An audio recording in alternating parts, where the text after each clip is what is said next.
नमस्कार मुलांनो. मला आशा आहे की प्रत्येकजण चांगले अभ्यास करत असेल आणि त्यातील मजकुराचे ज्ञान मिळवत असेल. व्हिडिओचे 3 भाग पाहिल्यानंतर आतापर्यंत तुम्हाला प्राणी आणि वनस्पतीमध्ये वाहतूक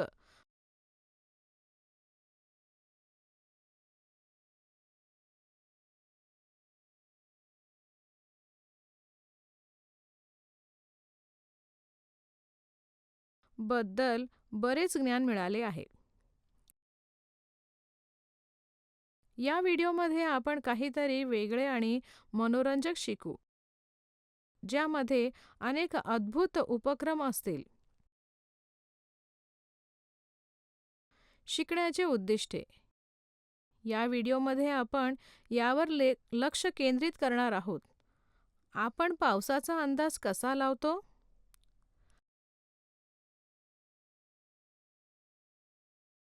भाकीत करण्यात हवामान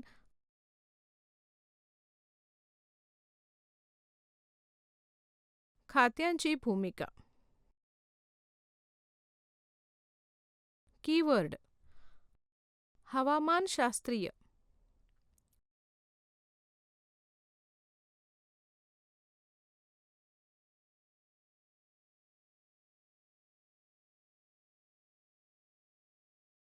कृषी उपक्रम, गडगडाटी पाऊस,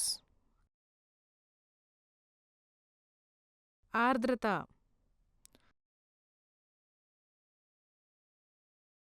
तापमान, घटना, हवामान, संकल्पना नकाशा.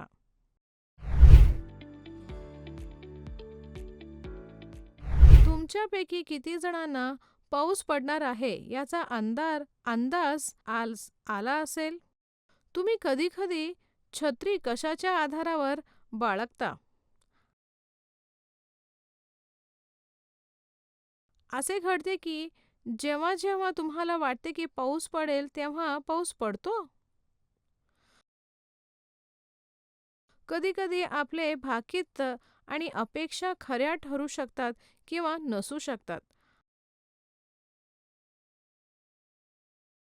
असे भाकीत करण्यासाठी ते काही संकेत शोधतात.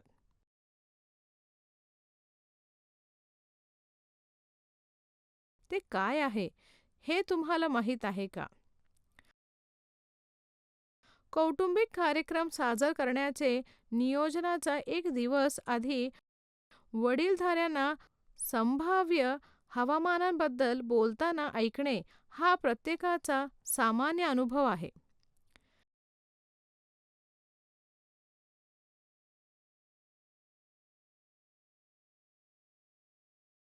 ते वेगवेगळ्या कृतींचे ऋतूंचे निरीक्षण करून ते करतात.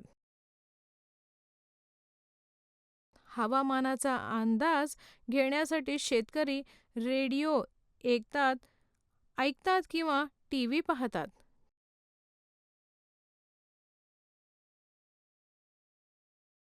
ते अवलंबून असतात.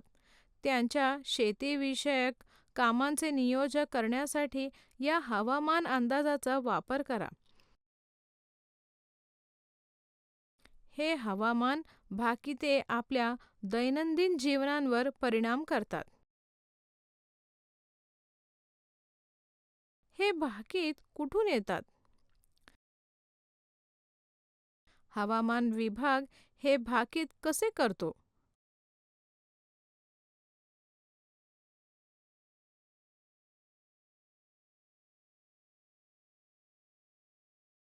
हवामान विभाग काही उपकरणांच्या सहाय्याने डेटा गोळा करतो आणि त्याचा वापर करून अंदाज बांधतो.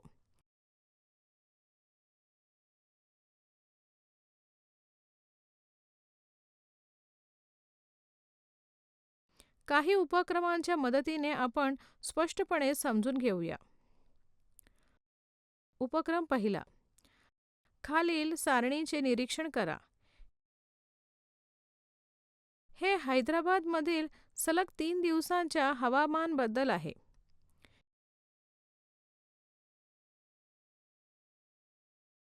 या हवामान नोंदीमध्ये तुम्हाला कोणते पैलू दिसतात?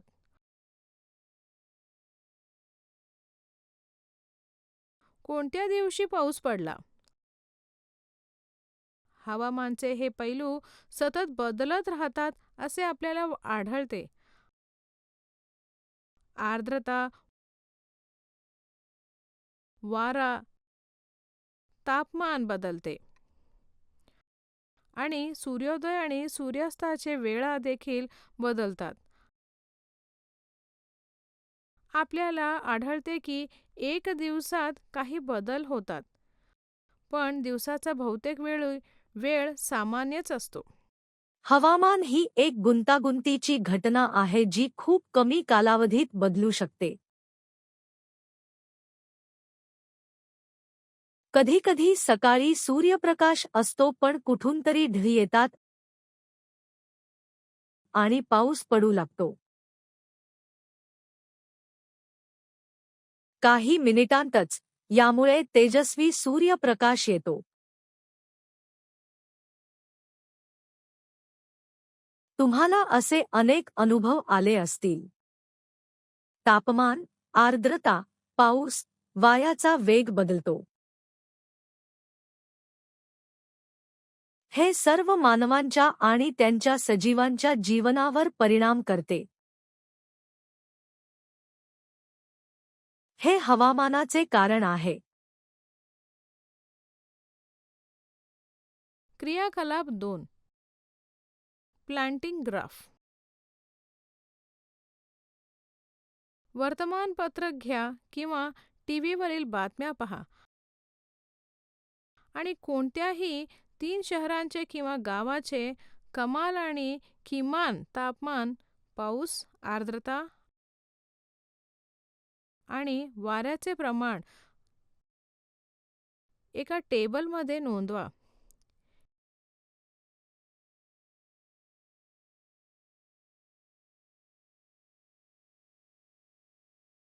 हे एका आठवड्यापेक्षा जास्त करा.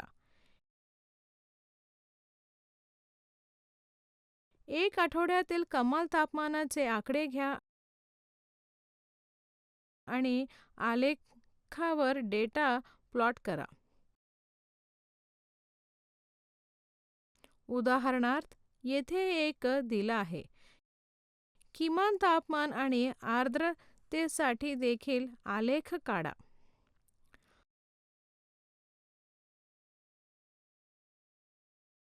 उपक्रम 3. हवामान अहवाल समजून घेणे. अहवाल 1. चित्तूर, नेल्लूर, प्रकाशम आणि कडप्पा जिल्ह्याची काही भागात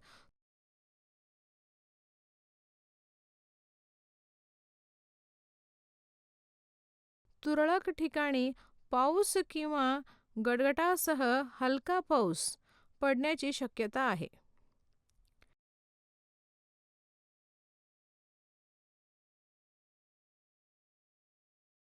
दक्षिण तेलंगणा जिल्ह्यामध्ये आणि आंध्र प्रदेशच्या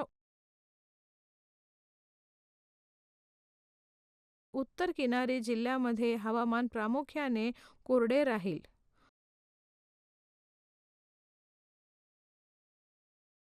कर्नूल आणि अनंतपूर जिल्ह्यामध्ये पुढील 2 दिवस आकाश ढगाळ राहू शकते.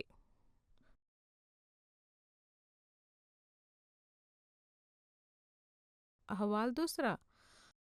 हवामान खात्याच्या अहवालानुसार पेद्दापल्ली जिल्ह्यात रामगुंडम येथे कमाल तापमान 42 डिग्री सेल्सिअस आणि चित्तूर जिल्ह्यातील आरोग्यावरम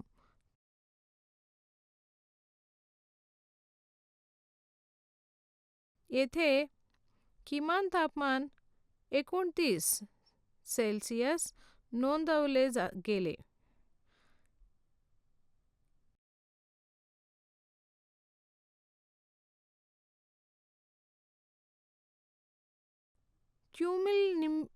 निंबस ढगामुळे हैदराबादमधले 2 मिलीमीटर पावसाची नोंद झाली.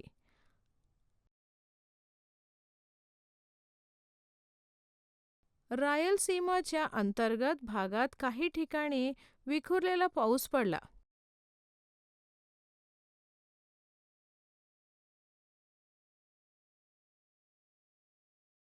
तेलंगणा आणि आंध्र प्रदेश राज्याचा उर्वरित भाग कोरडा होता.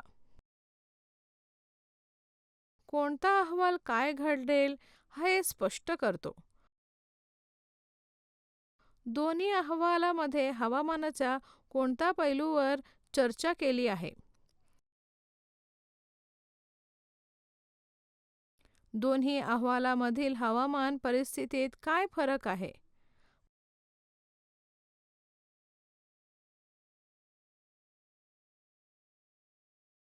भविष्यातील परिस्थिती स्पष्ट करणारा अहवाल म्हणजे हवामान अंदाज.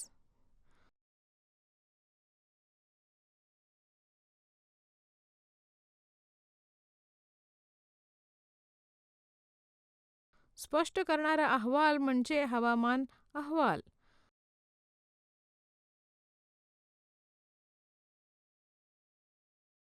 सामान्य संभाषणात आपण अनेकदा दोघांनाही हवामान अहवाल म्हणून संबोधतो.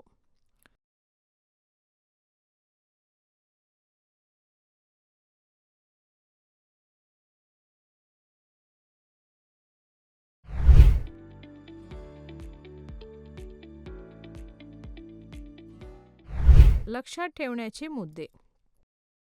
हवामान विभाग काही उपकरणांच्या सहाय्याने डेटा गोळा करतो आणि त्याचा वापर अंदाज बांधण्यासाठी करतो.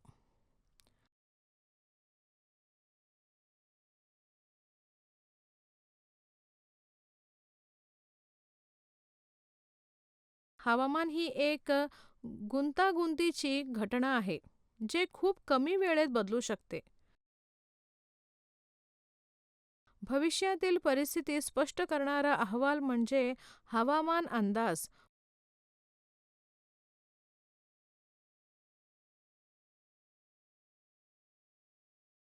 भूतकाळातील परिस्थिती स्पष्ट करणारा अहवाल म्हणजे हवामान अहवाल. पाहिल्याबद्दल धन्यवाद. लाईक करा, शेअर करा आणि इतर मनोरंजक व्हिडिओंसाठी सबस्क्राईब करा. बाय मुलांनो. तुमचा दिवस चांगला जावो.